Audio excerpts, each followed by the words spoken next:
It's fine. I'm fine. This is fine. Everything is just fine. Hello, and welcome to Me Screaming into the Void. Today we are talking about Hard Eyes by Josh Ruben. Now you must be wondering, Sam, why would you talk about a movie that is about Valentine's Day, the most day ever? Because I want it. It's not like I have always only watched horror movies like I tend to do now. When you have parents and siblings, you have to watch stuff that you don't want to watch or that you might have watched because you were hormonally challenged. So you watch stuff like Sleepless in Seattle and You've Got Mail. As you see, I have a slight distaste for rom-coms. I don't get them, okay? I don't. It's she met him, he met her, they fell in love. Then something happens, montage, and then he either gets pissed at her, she gets pissed at him, and off they run away, and the other person chases them down, mostly at a freaking airport. I hate airports. I hate them so much. Who invented them? There is nothing good at airports. There's too many people. You get anxiety before your luggage is checked in. Listen, my brain will invent stories about my luggage that has never happened. Never, ever. As you can see, two things I hate: rom-coms and airports. Both are also portrayed in this movie. I actually like this movie. Go figure. After this initial rant, I need to calm down. Let's get into it. Hard Eyes, directed by Josh Ruben, who also did Creep Tapes. If you haven't watched Creep Tapes, highly recommend. And Werewolves Within. I liked it a lot. Josh Ruben anyway wanted to up the ante in this particular movie, Hard Eyes. That's why we get such beautifully delicious slasher kills that are just make me so happy. Even though I did figure out from the beginning who one of the bad people were. And it was written by Philip Murphy, who wrote The Hitman's Wife's Bodyguard. This movie was terrible. It was terrible. It's really bad. Christopher Landon, we know him from other movies I've spoken about. He's the one also who did Disturbia, Scout's Guide, Happy Death Day to You, and Freaky. You know what I think about Freaky? I don't like it. And Michael Kennedy, who also co-wrote Freaky and wrote Time Cut. I'm particularly salty today. Please forgive my saltiness. Are you sure about that? But we shall move on, since this is a rom-com slasher. It was produced by Spyglass. It's the same studio who brought us Sixth Sense, Reign of Fire with Matthew McConaughey and Christian Bale. Highly recommend this movie if you haven't watched it. I'm just saying, Matthew McConaughey, Christian Bale, and dragons. You don't need more than that. Let's get to the cast. The cast is filled with fun and pretty people, as rom-coms usually do, and I like that Josh Ruben kept that vibe because he was leaning very much into the rom-com, not from the length of the scenes that were rom-commy, more with the vibe that it was giving in between the slasher parts. We have Olivia Holt, Mason Gooding, who are the main characters, Gigi Zumbado, who plays the best friend, Michaela Watkins, Devon Sawa, and Jordana Brewster. Yes, the Jordana Brewster. There will be references made to a bajillion movies. This movie makes so many references. I will not talk about all of them because otherwise this video will be longer than it already is going to be. Let's get into the killer and the killer mask. The killer has this weird mask with these hard eyes and this really eerie grin. The hard eyes light up red in the dark. Teeny spoiler, the killer has night vision, which makes the killer so much more fun, okay? Instead of stumbling in the dark and not finding anything, are you being like, sure, you found her in pitch blackness in the forest. Now we have the excuse that the killer has night vision in heart shape. The killer keeps smearing the blood of their victims on the mouth, making the grin more red. In a Dread Central interview, Josh Ruben said that it was Landon's idea with the dried blood on the smile, and Ruben, his contribution were the light up eyes. And yes, Ruben got inspired by Buffalo Bill from Silence of the Lambs, obviously. I mean, come on. That's one of the horror references. And the other horror reference is Jason Lives. And in an interview with still Dread Central, Ruben does explain that he told the stunt performer Alex McCall that he should watch Jason Lives, do the head cock. It's like a nice little signature move that keeps happening in all these slashers. I feel like it has become this trope. But in this movie it works because this whole movie is a trope. The only instruction he gave Alex was to keep a sensuality about it because Hard Eyes is very erotic. We will get into why in the spoilers. The arsenal. What weapons does Hard Eyes use? He uses a machete right in the beginning, throwing knives with little hearts. It's very cute. Crossbow, a hunting knife, tire iron. Oh, that scene was beautiful. We will get into the kills this time. We are not gonna hide them like in The Monkey. A flagpole. Yes, a freaking flagpole. And a handgun? Now, spoiler-free version. Hard Eyes Killer has been killing in different towns each and every Valentine's Day, and this time he strikes Seattle, where two co-workers are pulling Valentine's Day overtime at a dinner date that is not a date, and find themselves in the worst workplace misunderstanding, where the killer thinks that they're a couple, not a couple. Not a couple. They will spend the most romantic night of the year running away from a serial killer and also falling in love. And I feel like at a tight 1 hour 37 minutes, Hard Eyes doesn't overstay its welcome and is just filled with nice, beautiful scenes. And I love also the way that Ruben has given you kind of this, look at the scene, it's so lovey-dovey, it's so this and that, let's get into it, yeah. And then you're watching the scene and suddenly, change of plans. You thought it was a rom-com. Well, wrong. And I liked the romantic parts. They were very sweet. It was gross. I wasn't bored because the thing is that even the romantic scenes had these weird eerie factors sprinkled across them. So the director wanted the romantic moments to feel like a Nora Ephron classic. She's the one who did Sleepless in Seattle, When Harry Met Sally, You've Got Mail. And the horror sequences, he was very much inspired by Wes Craven. He's the one who did Scream 1 to 4, Nightmare on Elm Street, A New Nightmare, and a couple of other things. But, the list is long. And it works.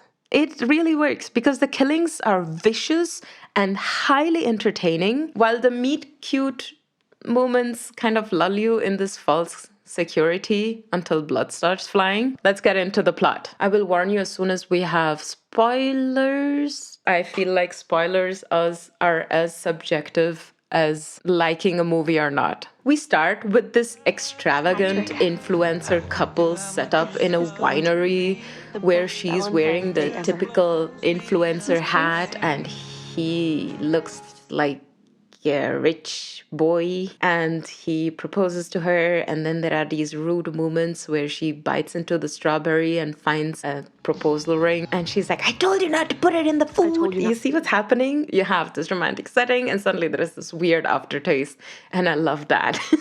Mid-proposal, he gets a call from obviously the guy filming it from the woods, because he didn't get it and he needs to redo it. Next thing we see is the photographer behind the camera and the killer with the biggest machete just slamming it into the camera lens right into the photographer's eyes.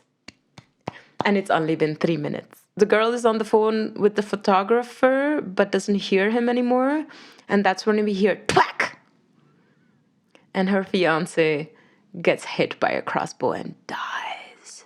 Then she gets scared, obviously runs through the winery, gets twacked by the crossbow in her leg, which makes her slower, but she's still running. She enters the building and she finds the thing and she goes inside and she closes the door, and the killer is not dumb and locks the door and switches on the thing that she's in. And that's when we realize that the walls are slowly closing in on her. Yes, they are. I'm guessing it's used for squishing grapes. So the walls are closing in on her. She's screaming bloody murder. Obviously she is. And then it goes, and then we have the blood around this rotating thing. I'm guessing it's again for the wine or something. I don't know winery. I don't like the taste of wine, so you'll never see me like taking a round at a winery and being like, oh my god, this is so romantic. And we get 3 kills in the first 10 minutes. Thank you, Josh Ruben. Thank you so much. It was so much fun. I had so much fun with those kills. It was so good. We get this montage of the news explaining everything, which I liked because it was less boring than a character being like, oh my god, the serial killer striked again. Remember how he killed people in New York last year? And I hate such expositions. It's like, shh, quiet. You're irritating me. I'd rather not know anything about the killer anymore. And with this news thing, it was more like, oh my god, where is he gonna go next? Who is he gonna kill? And we cut back to Detective Hobbs and Shaw. Yes, from the movie. He did it on purpose. Jordana Brewster plays Shaw, and Devon Sawa plays Detective Hobbs. And it is so on the nose. It is so on the nose. So they get to the scene of the scenes of the crime, and when they get into the winery where the victim got squished, they find a heart at the center of a rose petal heart, I guess, and a wedding ring with the initials JS. Dum, dum, dum. First clue. I was like, he squished her. How did he get her heart out? And then I was like, wait, there is 2 more victims that he could have, ripped the heart out of. And that's basically a bit his calling card, even though at some point his calling card goes out the window. Meanwhile, we meet Allie, our main love interest. And she is Insta-stalking her ex-boyfriend, who's British. She is sulling around because she did a campaign for her jewelry company thingy, and the campaign backfired and she got massive backlash because in the campaign, she shows couples dying. Like all the famous couple scenes where couples die. You have Romeo and Juliet scene from Baz Luhrmann, Titanic, when he leaves the raft and she lies there alone, and you have Bonnie and Clyde getting shot at. That was the ad. And since it coincided exactly with the first HEK killer victims in Seattle, and their company is in Seattle, people are mad. And they said that it was insensitive. One of the comments was that they found it ableist as a person who will die at some point. Wow. So Allie, played by Olivia Holt, is in this coffee place waiting for her coffee order. And that's where we get our first meet cute. He only enters the scene when she goes to get her order. I will not remember what order she got because who cares? It was some complicated chai foam, double milk, triple chocolate, whatever, okay? And he says, who else would get a chai foam, triple milk, chocolate, blah, blah, whatever? And they both look at each other, and the barista hands him the second order that is exactly the same, with the weird comment, it's not that uncommon. She's there with her best friend Monica, who's played by Gigi Zumbado. They walk to work. She gets her ass kicked by her boss, who is played by Michaela Watkins. I love that scene because her boss is like, listen, I'm going to kill you. Or will I? I am. But will I? And we get the perfect rom-com setup because the boss is like, listen, you need to figure this out and get a new campaign ASAP so that we can make people forget that this campaign ever happened. And she invites the consumer cupid, Jay, who again, she had met at the coffee shop. And he's like, we've met before. He says, listen, we're gonna go on a date, not date, to brainstorm ideas for this new campaign. And Allie's like, yeah, sure, let's do that. And this is where we get, luckily, the only montage of the movie, where Monica takes Ali to try on dresses for the date. And that's where we got all the movie references. Okay, we have Breakfast at Tiffany's with the black dress and the pearls, Pretty Woman, where she wears the lacy choker with the lacy dress, because obviously she's waiting and he enters, and this is where we get this rom-com music, and her heart flutters, and she sees him in slow-mo while he's smiling. And he sits down and they start bickering because he orders champagne and she's like, listen, I'm not interested. You're very smooth, but what the heck? We are here to work. And she goes off on a rant on how love doesn't exist because people either leave or die. He then says, oh, that's a very sad way to look at things. And she's like, who are you to judge me? And then he walks off and she runs after him because I'm guessing the heart flutter part with the butterflies when she saw him first was kind of real. And that's where she kisses him. And that's when we see HEK looking from afar. While they kiss, she hears a British voice and we see her ex-boyfriend with his new flame. It's like, oh, you're here. And she's like, yeah, I'm here with my boyfriend. He's like, yeah, boyfriend, I'm her boyfriend. Then they get into the cab. She gets in with him because she wants to get away from her ex, just because it's awkward. Who wouldn't? And then he drops her off. She goes and wants to open her door, and there is no key. And then he's like, shit, okay. Goes out, helps her break the glass because she's like, my landlord loves me. It's fine if we break the glass. And while he breaks the glass, he gets hurt, goes up with her in her apartment, which is a mess. Pizza boxes everywhere, clothes everywhere. I would have gotten out right then and there. I would have been like, it's fine, my hand is bleeding, it's fine, I'm gonna leave. He sits on her bed because that's the only place that doesn't have a pile of clothes in it. And then there is this very sweet moment where she picks out glass shards from his knuckles and stuff. And he's like, you're really good at this. She's like, yeah, well, I had gone to med school, but I'm not good with blood, so I had to drop out. And so we are lulled into the safety net, right? And I was actually forgetting what this movie was about until and now we go into spoiler territory. So get out of here if you don't want any spoilers. And otherwise, let's get into it. She opens the closet and who does she see? Heart eyes. She screams. I love her reaction because she closes the door as if that's gonna keep a slasher away from you. After a lot of hullabaloo in the house, they run out and we get the merry-go-round scene where she's hiding and suddenly the merry-go-round goes on and it's really creepy. And then the police come and HEK just disappears. And Jay got arrested and he's really mad at her because he said, you just left me alone there. And she's like, I got chased by a killer. And he's like, me too. And that's where already I started asking myself, are there two killers? Because he was adamant about it, that he was getting chased by a killer, and she was adamant about it, and we saw that she was getting chased by a killer. You see where I'm going with this? Remember that ring they found with the initials JS on it, and his name is Jay Simmons. So they bring him to the police station and tell him, hey, you're the killer, because he's a freelance advertising guru, and somehow he was in the same cities that the HEK killings were taking place. Every year. It's like, listen, it was still not me. And Ali is also now in the police station. And she said, listen, he's innocent. He was the whole night with me. He couldn't have done it. Like, seriously. What? And she gets asked by this weirdo IT guy if she wants to get a coffee with him. And she's like, no, thank you.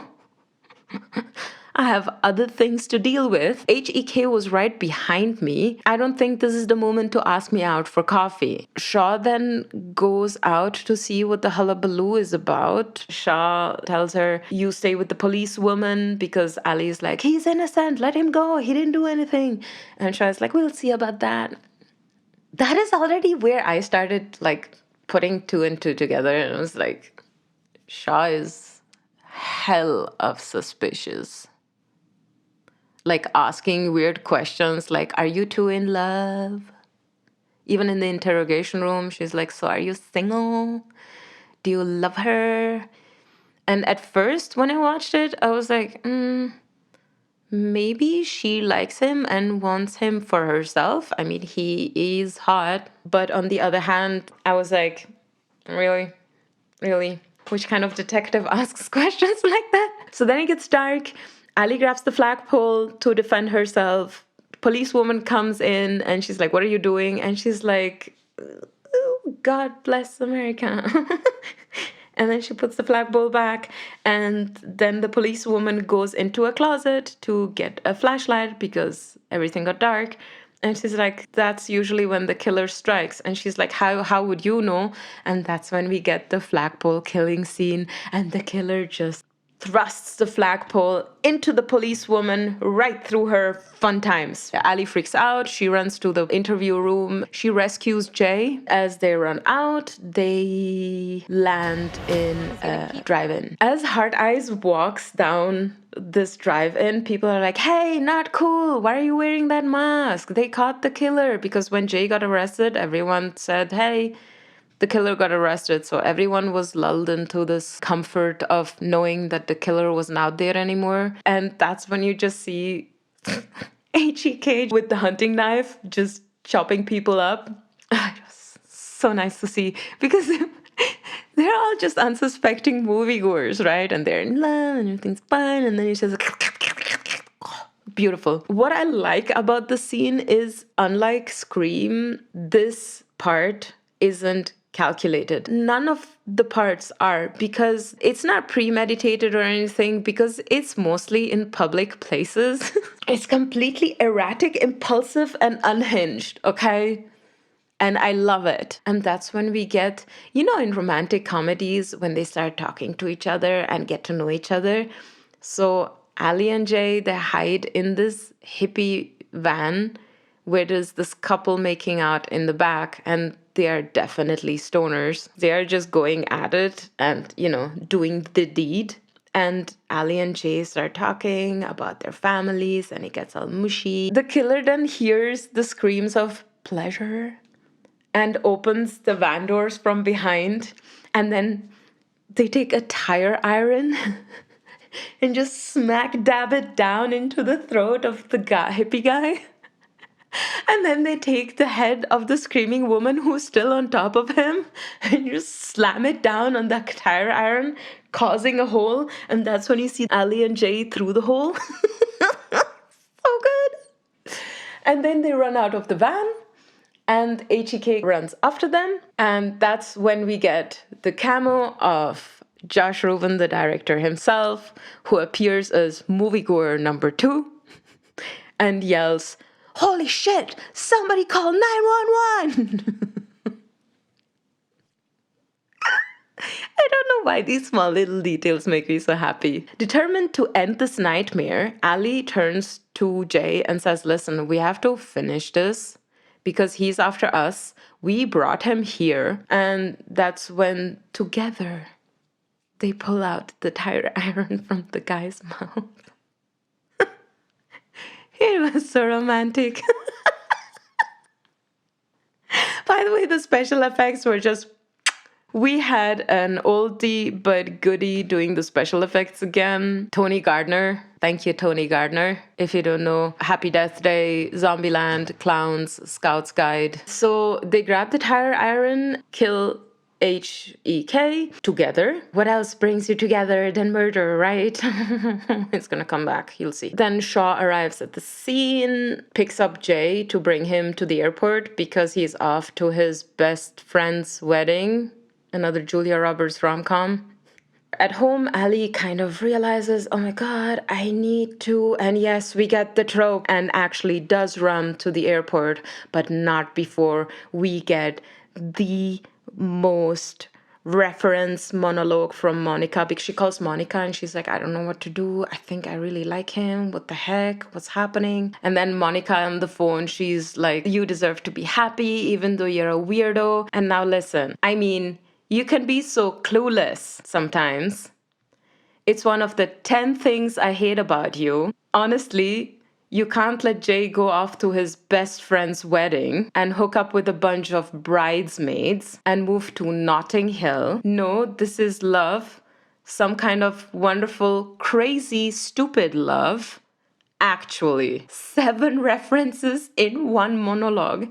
And Josh Ruben, in Far Out magazine interview, he said one of the most famous monologues in the film towards the end involves Gigi Zumbado. She encourages her to go after the love of her life by spouting a monologue of movie titles. And that was something I pictured in my mind for quite some time. I was like, we just have to take the option. So he slipped her the paper and made her learn it by heart. And I don't think the entire crew even knew about it. After this monologue, Ali runs to the airport and thinks she sees Jay and hugs him without looking at his face. And I'm like, who does that? Look at the face first before you hug a stranger? Ma'am. Ew. That's when she calls a call. Yeah, by the way, HEK loves to give phone calls. And he says, roses are red, violets are black.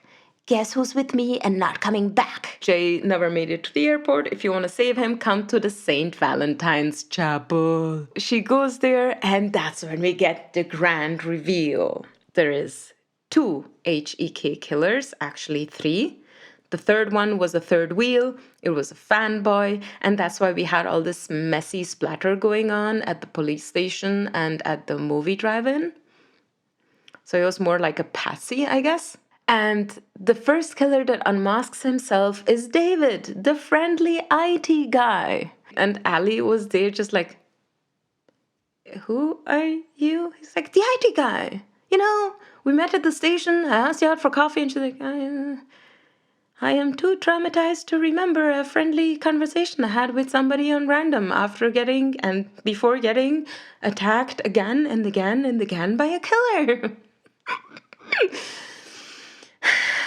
And he is married to Detective Shaw. Her name is J something Shaw.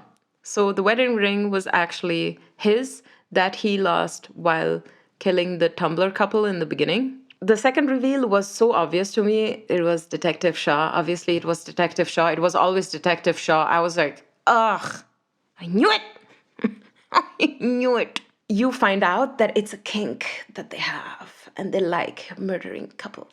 And that's why also the killer moves in such an erotic way, because they get off on it. That's when we get this. They tied Jay on the altar. And they were like, listen, you either shoot him and save yourself, or you shoot yourself and you save him, and we'll get to know if it's really love or not. She again reiterates that they're not a couple. Leave us alone. Just let us go. She picks up the gun. Then she does this. Jay's like, don't do it. And she says, I'm really sorry. And then she turns the gun and shoots through Jay to David, the IT guy. Then we get a whole kerfuffle, and we get one of the most beautiful death scenes ever. I love it so much. So on one hand, you have Ali just pushing Detective Shaw into this statue that has this stone blade jutting out, and it goes right through her neck. And it's so nice because we get this slow-mo death where she's like, and the neck just slowly but surely severs from her body. And Jay gets rid of David, the IT guy, by jutting the crossbow arrow into his face. Poetic justice. 1 year later, Ali and Jay made the best commercial ever for the company that she worked for, but then she quit and now she's gonna go to med school, and they're sitting in the drive-in. She's like, isn't this a little macabre for us to sit in the drive-in where, you know, we had to go through so much trauma? And he's like, this is when I knew that I loved you. Oh. Obviously, we have to get a little bit of romantic comedy in it. That's when he takes out a box and he's like, don't freak out, don't freak out, don't freak out. Would you like to move in with me? And that's when she picks up another box and is like, will you marry me? It's so romantic. I hated it, but it fit the movie, okay? It's fine. I just hated it so much. First of all, I think you've noticed that I kind of like this movie, even though it's filled with these rom-coms. I just liked it because it kind of took all the tropes and made them a little uncomfortable, like the boss telling her that she's gonna kill her, the headbutt that goes too far and makes his nose bloody. You have the kiss that ends with her ex-boyfriend running into her. It's just always thrown with a little bit of, bitter aftertaste. Ruben pitched this idea on February 14th, 2024.